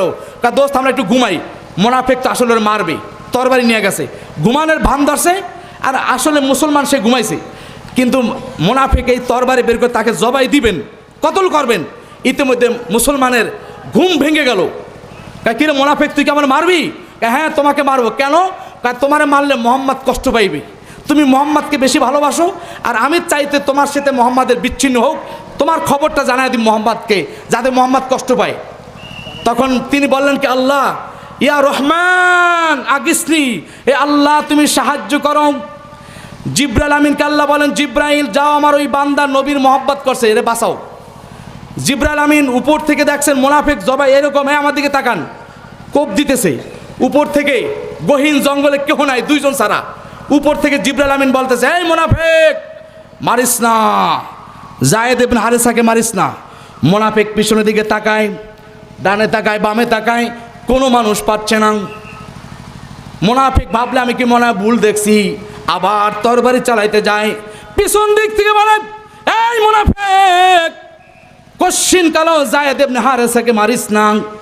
তখন জিব্রাইল আমিন দুইটা আওয়াজ করলেন, তৃতীয় আওয়াজ করলেন মুনাফিক যখন তৃতীয়বার মারতে যায়, ডাক দিয়ে বলে, মুনাফিক যায়েদ ইবনে হারেসাকে তুই মারিস না। এই কথা বলে জিব্রাইল আমিন তার পাশে দাঁড়াইল, সাথে সাথে বললেন, এ জিব্রাইল, আমার বন্ধুর পক্ষের লোক যায়েদ ইবনে হারেসাকে মারার জন্য যেই মুনাফিক আসে, তুমি তারকে কি করবা? আল্লাহ বলে দিলেন, তুমি তার দুই টুকরা করে ফেলো, তার গর্দানটা আলাদা করে দাও। সাথে সাথে তিনি গর্দান আলাদা করে দিলেন। মুসলমান জিজ্ঞেস করলেন, ভাই তুমি কে? তুমি যে আসলা, আওয়াজ করলা, কে আওয়াজ করলো? তুমি কোত্থেকে আসলো? আমি আওয়াজ করছি, এই লোক, আমি সাধারণ কোনো মানুষ নেই, আমি আল্লাহর ফেরেশতা জিব্রাইল। যেরকম সুবহানাল্লাহ। তাহলে তুমি কিভাবে আসলা? কে পাঠাইলো? তুমি যখন বসো ইয়া রহমান আগিসনি, হে আল্লাহ আমাকে সাহায্য করো, সাথে সাথে আসমান থেকে আল্লাহ পাক আমাকে, আমি তখন সিদ্ধাতুল মুনতাহা ছিলাম, দেখলাম যে মুনাফিক তোমার জবাই দিয়েই ফেলবে, এই জন্য আকাশ থেকে সিদ্ধাতুল মুনতাহা থেকে প্রথম আওয়াজ করছি, দ্বিতীয় আওয়াজ করছি যখন আমি সপ্ত আসমানে, তৃতীয় আসমান যখন আওয়াজ করছি তখন আমি প্রথম আকাশে। যেরকম আল্লাহু আকবার। কিন্তু এই মুনাফিকের অবস্থাটা আপনার কে জানাই দিছে? আমার আল্লাহ জানাই দিছে, আপনার সাথে নবীর প্রেম আছে, আর নবীর প্রেম যাদের আছে আল্লাহ তাদেরকে দুনিয়া আখিরাতের সব বিপদ থেকেই বাঁচায়। বলেন সুবহানাল্লাহ। আর একটু যেরকম সুবহানাল্লাহ। এই জন্য ভাইয়ের আমার, নবী মুহাম্মদ সাল্লাল্লাহু আলাইহি ওয়াসাল্লামকে আমরা আমাদের জীবনের চেয়েও বেশি ভালোবাসবো। কারা কারা দেখি হাত থেকে, হাত নামান। রাসূল পাক সাল্লাল্লাহু আলাইহি ওয়াসাল্লাম যায়েদ, ওই যে একটা ঘটনা যেটা বলতেছিলাম, যে ঘটনা বলে মনাজাত দেবে, সেটা হলো একজন মানুষ নবীর মহব্বতের লোক হজে রওনা হয়েছে, যাইতে যাইতে দেখে একটা মহিলা গোস্ত, মরা গরুর গোস্ত খাচ্ছে, গোস্ত নিয়ে বাসায় যাচ্ছে। তাই সাহাবী ওই লোকটা বলতেছে, এই যে ভাই, এই আপনি, এই যে মহিলা, আপনি এই গোস্ত নিয়ে কোথায় যাচ্ছেন? কয় যে আমি গোস্ত নিয়ে বাড়িতে যাচ্ছি। কেন? আমার 3টা ছেলে 3টা মেয়ে না খেয়ে আছে, তাদেরকে গোস্তটা খাওয়াইবো। কেন? কয় যে আমার স্বামী শহীদ হয়েছে, তার সন্তানরা না খেয়ে আছে, তাদেরকে আমি একটু যদি খাবার দিতে না পারি, আমি মা হয়ে আমি লজ্জিত হইব আল্লাহর কাছে, এই জন্য মরা গরুর গোস্ত খাওয়াছি। মরা গরুর গোস্ত বিপদে পড়লে খাওয়া যায় আছে। আপনার পরিচয় কি? আমি নবী মুহাম্মদ সাল্লাল্লাহু আলাইহি ওয়াসাল্লামের বংশধর বসে। তখন হাজি বলল, ঠিক আছে, আমি আর এবছর হজে যাব না। হজে না গিয়ে হজের টাকাগুলা দিয়ে মহিলার টাকা বাজার করে দিলেন, অনেক কাপড় চুপড় কিনে দিলেন। ওই তিনি বাড়িতে চলে গেলেন, বন্ধুরা সবাই হজ করে গেলেন। হজ করে আসার পথে উনি তাদের সাথে দেখা করতে গেছে। এই হাজিরা, আমাকে একটু দোয়া করেন। কেন তোমার জন্য দোয়া করবো? তুমি না আমাদের সাথে হজ করছো? করেন না ভাই, আমি তো যে পিছনে একটা মহিলাকে সাহায্য করতে গেছিলাম, আমি তো হজে যাই নাই, তাহলে তোমাকে পাইলাম আমরা তোমার মিনায় দেখছি, মুজদালিফায় দেখছি, সব জায়গায় তোমাকে আমরা দেখছি। কয় না, আমি হজে যাই নাই। পরের দল এরকম করতে করতে এক পর্যায়ে একটা লোক এসে বলে, তোমাকে আমরা বলতে চাই, তুমি যখন হজে যাও নাই, আমরা মসজিদে নববীর পাশে যখন আল্লাহ নবীর রওজা জিয়ারত করতেছিলাম, তখন পিছন থেকে একটা লোক বলতেছে, এই ব্যাগটা রবিয়া ইবনে সোলাইমকে দিবা, রবিয়া ইবনে সোলাইমকে দিবা, তোমার কথা বলছে, তুমি এই ব্যাগটা নাও। রবিয়া ইবনে সোলাইম বলতেছেন, রাতের বেলা আমি ঘুমাই, রাতের বেলা যখন ঘুমাইতেছিলাম হঠাৎ করে বিশ্বনবী মুহাম্মদ সাল্লাল্লাহু আলাইহি ওয়াসাল্লাম বলতেছে, রবিয়া ইবনে সোলাইম, তুমি আমার বংশধরের একজন মহিলা, স্বামীহারা হয়েছে, তার সন্তানদেরকে তিনি খাবার মরা গরুর গোস্ত নিয়ে যখন কেটে কেটে দিচ্ছিল, তুমি সেইটাকে বারণ করার জন্য, হেল্প করার জন্য টাকা দিয়েছিলা, হজে যাও নাই। আল্লাহ রব্বুল আলামিন তোমার মতো একজন মানুষ ফেরেশতা, তোমার মতো একজন ফেরেশতা বানাইয়া তোমার আকৃতি দিয়ে হজ করেছেন, তাওয়াফ করেছেন। এই জন্য তোমার সঙ্গী সাথীরা তোমার মতো একজন লোককে হজ করতে দেখছেন, তাওয়াফ করতে দেখছেন, সব জায়গায় ঘুরতে দেখছেন। এই জন্য আমি মুহাম্মদ সাল্লাল্লাহু আলাইহি সাল্লাম তোমার জন্য এটা পাঠায় দিলাম, তুমি 100 দিরহাম ওখানে খরচ করেছো, তোমার আমি আল্লাহ পাকের পক্ষ থেকে আরও কিছু বাড়ায় দিলাম। রবিয়া ইবনে সোলাইম বলি, ইয়া রাসূলুল্লাহ, হাবিবাল্লাহ, হুজুর, আপনি স্বপ্নে আমার ভিতরে আমাকে এই কথা বলতেছেন, আমার নামে আল্লাহ হজ করেছেন, হজ করাইছেন? হ্যাঁ নবীজি বললেন, আরও কথা শোনো, যদি এই বছর তোমার দ্বারা আল্লাহ তোমার মতো একজন ফেরেশতা দিয়ে হজ না করেতেন, কারো হজ কবুল হইতো না, তোমার কারণে আল্লাহ সবার হজ কবুল করছে, বলেন সুবহানাল্লাহ। আল্লাহর রাস্তায় দেওয়ার কারণে বিশাল হয়ে গেল, নবীর দিদারও পাইলো, আবার নবীর পক্ষ থেকে হাদিয়াও পাইলো, পাশাপাশি জান্নাতি মানুষ হয়ে গেল, বলেন সুবহানাল্লাহ। এই জন্য কোনো ব্যক্তি যদি খুব দ্রুত গুনাহ মাফ করাতে চায়, তার জন্য দুইটা ব্যবস্থা, একটা হচ্ছে তওবা করবে, আর একটা হলো আল্লাহর রাস্তায় কিছু দান করা। এই জন্য সাহাবা কেরামদের 1 নম্বর কাজ ছিল নামাজের পরে তারা দান করতো। এই জন্য কোরআন আল্লাহ বলছে, আকিমুস-সালাহ ওয়া আতুজ যাকাত, আকিমুস-সালাহ ওয়া আতুজ যাকাত, নামাজ পড়ো জাকাত দাও, নামাজ পড়ো জাকাত দাও, নামাজ পড়ো জাকাত দাও, মানে নামাজ পড়ো দান করো, নামাজ পড়ো দান করো, নামাজ পড়ো দান করো। দান করলে মানুষ যদি গুনাহগারও হয়, সবচেয়ে নিকৃষ্ট মানুষ, পাপী মানুষ, এই লোকটা আল্লাহর বন্ধুতে পরিণত হয়ে যায়, বলেন সুবহানাল্লাহ। আস-সাখিউ হাবিবুল্লাহ ওয়ালাউ কানা ফাসিকান, একজন ফাসিক মানুষ যদি আল্লাহর রাস্তা দান করে, সে সাথে সাথে আল্লাহর বন্ধুতে পরিণত হয়, বলেন সুবহানাল্লাহ। এটি চিৎকার দিয়ে বলেন সুবহানাল্লাহ, আরও জোরে কান সুবহানাল্লাহ। তাহলে আমরা রসুলের প্রেম অন্তরে রাখবো, আল্লাহর হুকুম নামাজ পড়বো, আর মাঝে মধ্যে যতটুকু পারি দান করব। আল্লাহ আমাদেরকে তৌফিক দান করুক, বলুন আমিন। এখন আমি আপনাদের শিখে ভাই কিসের জন্য জানি টাকা উঠে, মাদ্রাসার জন্য, আমাদের যে দিনিয়া মাদ্রাসা, এই দিনিয়া মাদ্রাসার জন্য একজন ভাই 10,000 টাকা অথবা 20,000 টাকা দিবেন। একজন লোককে আমি চাচ্ছি যিনি দিনিয়া মাদ্রাসার জন্য 20,000 টাকা দিবেন, এরকম কে আছেন বলেন তো? এই যাই, এই যুবকরা, এই মোনাজাত দিব, এখন যাও না, তোমার কাছে টাকা নিব না, তুমি বসো, তুমি বসো, তোমার কাছে টাকা নিব না, তুমি বসো। এই দেখ, রাসেলের নাম তো দরকার নেই। শোনেন, কে আছেন ভাই 10,000 টাকা দিবেন দিনিয়া মাদ্রাসায়? 10,000 টাকা বাপ মার নামে, মায়ের নামে, বাবার নামে, দাদা দাদির নামে, আপনার ছেলের সুখ শান্তির জন্য, মেয়ের লেখাপড়ার জন্য, নিজের সুখ শান্তির জন্য 10,000 টাকা দিবেন। এই যে ভাই কি করতেছে, 10,000 টাকা দিবেন, এরকম কেউ আছেন? 10,000 টাকা দিবেন, 10,000। আচ্ছা একটু নিচে নামলাম, 5,000 টাকা আছেন? 5,000 ভাইয়ের নাম কি? এই ভাইয়ের নাম কি একটু বলেন না। রাজিউল ইসলাম ভাই, রাজিউল ইসলাম ভাই দিবেন 5,000 টাকা। নারে তাকবীর, নারে তাকবীর। রেজাউল ইসলাম ভাই 5,000 টাকা, 5,000 টাকা। জিন্দাবাদ, জিন্দাবাদ। আল্লাহ কবুল করুক, বলুন আমিন। আল্লাহ দানে সব মক্কা মদিনা পৌঁছা দাও, বাপ মার কবরে পৌঁছা দাও, আত্মীয় স্বজন কবরে পৌঁছা দাও, কামাই রুজির ভিতরে বরকত দাও, ছেলেমেয়ের প্রতি রহমত নাজিল করো। আল্লাহ তার হায়াতে আমলের রিজিকের ভিতরে আল্লাহ তুমি বরকত দিয়া দাও, বলেন আমিন। আর কে আছেন ভাই? 5,000 রুহুল আমিন রুহুল আমিন দুলু দিবেন 1,000 টাকা। নারে তাকবীর। রুহুল আমিন দুলু ভাই দিবেন 1,000 টাকা। আল্লাহ কবুল করুক, দানে সব মক্কা মদিনা পৌঁছা দাও, আপন জনদের কবরে পৌঁছা দাও, কামাই রুজির ভিতরে বরকত দান করুক। আজকের সভাপতিরা কেনেস্টে যিনি সভাপতি, হ্যাঁ, মেম্বার সাহেব আনোয়ার মেম্বার সাহেব, হ্যাঁ, উনি মাদ্রাসার জন্য 15% জায়গা দিয়ে দিবেন। মাশাল্লাহ। আজকের যিনি সভাপতিত্ব করছেন মোহাম্মদ কি বললেন